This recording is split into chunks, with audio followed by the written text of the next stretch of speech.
Bapa, saudari dan saudara yang terkasih dalam kasih Tuhan kita Yesus Kristus, hari ini kita merayakan hari Minggu Advent yang ketiga.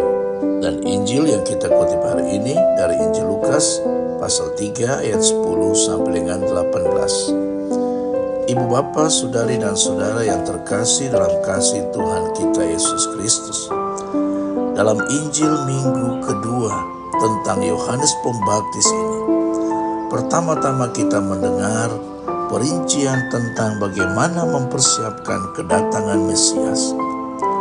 Lukas selalu menyadari bahaya kekayaan dan uang.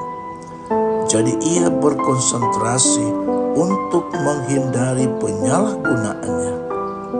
Pertama-tama, ia mengajarkan pembagian yang sama kepada yang membutuhkan.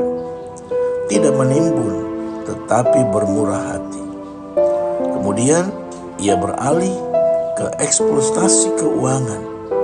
Pemungut cukai harus membayar untuk hak memungut pajak dan akan tergoda untuk memeras dengan keuntungan untuk menutupi kebutuhan mereka sendiri.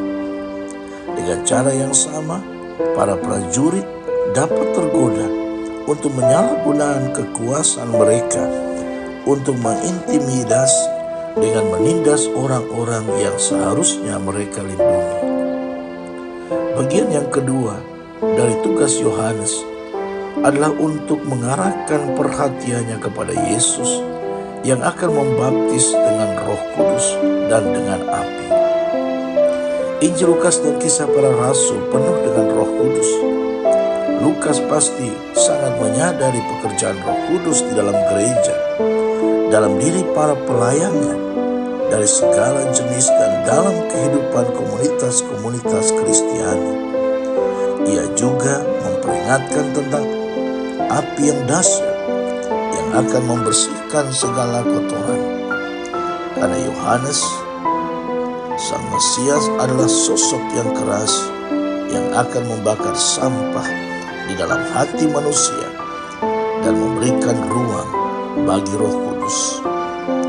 Ibu bapa, saudari dan saudara yang terkasih dalam kasih Tuhan kita Yesus Kristus, kebahagiaan dapat diperoleh bila kita mampu melepaskan diri dari segala keterikatan dengan dunia ini dan menjadi miskin dalam roh.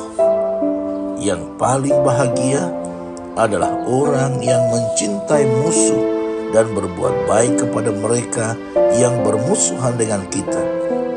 Atau bila kita menjual segala milik kita dan memberinya kepada fakir miskin. Dan kalau kita bertanya saat ini kepada Yohanes Pembaptis tentang apa yang harus kita perbuat supaya kita diselamatkan, jawaban Yohanes mungkin akan tetap sama. Di dunia sekarang ini, berbagilah dengan orang yang tidak punya.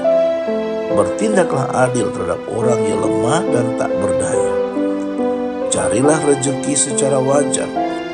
Hormatilah hak-hak asasi manusia.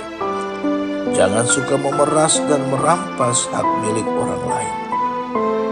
Singkatnya, ibu bapa, saudari dan saudara yang dikasihi Tuhan, jadilah seorang Kristiani yang baik.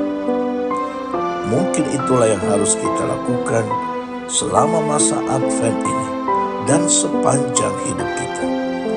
Hanya dengan demikian, kita bakal layak memperoleh keselamatan yang dijanjikan oleh Allah. Semoga Tuhan memberkati usaha dan niat baik kita. Amin.